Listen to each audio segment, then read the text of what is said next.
Parliament has approved the name of the IEBC nominees. That's the IEBC chairman, Erastus Ethadong from Turkana County, and 6 other commissioners that were approved by the Parliament this week, early this week. Remember that the selection, the committee on appointment by the Parliament were doing the vetting on Saturday, and again they approved it. And I think this one has not come out as a surprise to many of us. Actually, we were expecting that because, you know, it has proven once again that our Parliament lacks the integrity and the credit and it deserves as an August House to check the government and even to oversight what the government is doing and even to right some of the wrongs. This again has really given the president the mind and the mindset to do whatever he wants, because you know that once everything goes to Parliament, Parliament has always been used as a rubber stamp.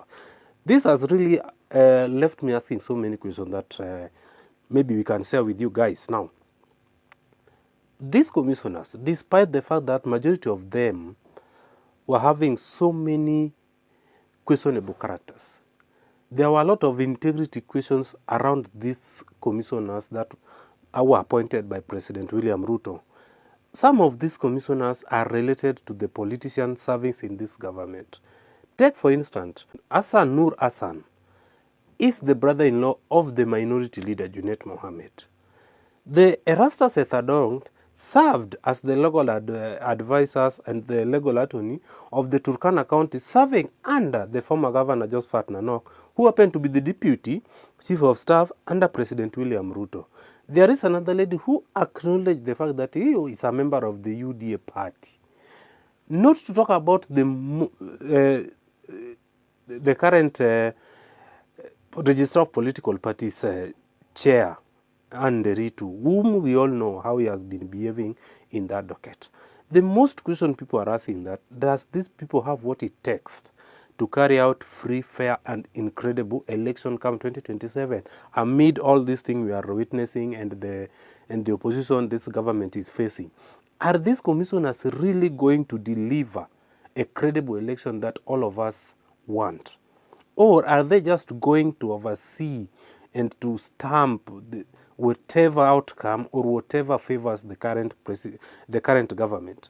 But amid all these things, guys, amid the noises, amid everything we've been saying about the Ruto must go thing, there is one aspect that we failed to understand as the people: the character and the people we elect as members of Parliament. Because we all know that our constitution have given a lot of power to the Parliament. These are the guys that approve nearly everything coming from the executive.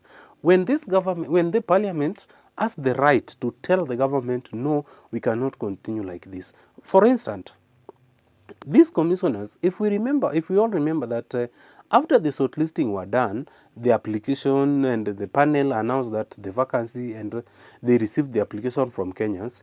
After the shortlisting, these names were sneaked in to the list after even the shortlisting was done. They were sneaked in. The whole process took place the way it was. And later, the most surprising thing is that the names that were sneaked in were the ones that were being appointed by the president. The big question we asked, was this just a pre-planned thing that now let us forward this name, we sneak them in, they go through the process just for the sake, then we later appoint them as the commissioners? And again, the Parliament, why must Parliament, which is seen to be an as independent body, as one arm of the government which is so independent, be used by the executive to rubber stamp everything coming from the executive? As we think about the president, most of us as Kenyans and most of us as electorate, in most cases we've always think about the president. We've always think and seen the president as the only black sheep. We've never taken any time to think about the characters and the people we elect as member of Parliament. Somehow, we doesn't know how fundamental the duty of a member of Parliament is in this country. I want to plead to you guys, if you look at our Parliament today, out of the 290 elected member of Parliament, plus the 47 member of the women of the county representative, that is women reps, plus another 12 nominated members. You cannot count even up to 20 members that are, we can talk of men and women of integrity.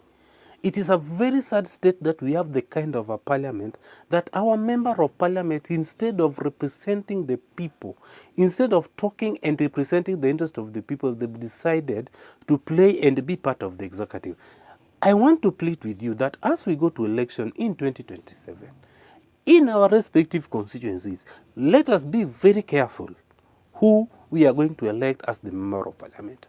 If we have good member of parliament, if we have men and women of integrity as member of parliament, we will have solved by half the problem we are facing as the country. Remember, it is the parliament that implements every policy by the government.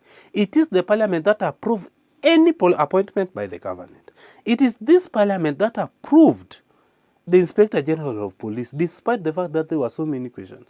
It is this government that approved the kind of cabinet we have now, despite that some of those members in that cabinet does not know even what is still to head such ministries. It is this government, parliament again, that has approved these incompetent commissioners called the IEBC commissioners. And as we can see, what is now remaining is that they are just waiting the official appointment by the president and swearing in, nothing else. The government, the parliament has given them the green light, and we all know the kind of president we have.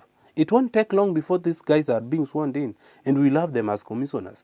The question is, are they going to deliver free and incredible election?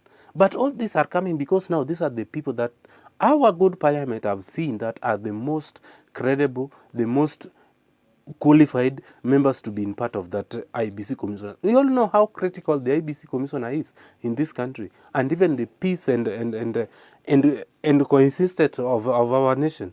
Now we have such kind of people with questionable characters as the member of IEBC.